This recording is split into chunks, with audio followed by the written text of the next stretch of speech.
Well, a new book tells us the unbelievable true story of a Kiwi cop who goes undercover in the criminal world to bring some of our baddest of baddest baddies to justice. It's the plot line for a million Hollywood movies. Rookie cop goes undercover to root out crooks and gangsters by pretending to be one of them.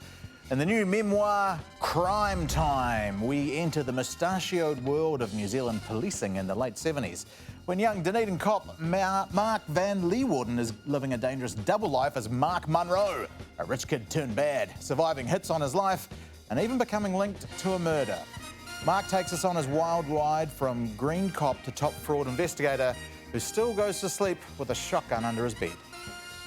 And welcome, Mark van Leewarden. Your alter ego was called Mark Munro. Can you tell us a little bit about him? Yeah, so we at that time ran a total immersion undercover program, us and the Canadians.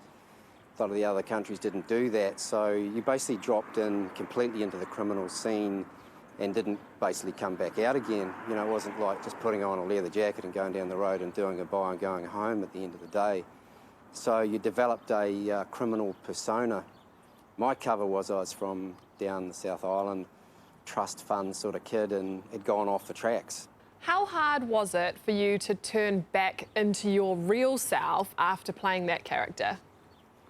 It was pretty hard, actually, because at some point there towards the end, not actually sure whether you're a criminal or a cop, so it takes a while to lick your wounds and piece yourself back together again. So that took me about 6 months buried down in the South Island. How scared were you of being sprung?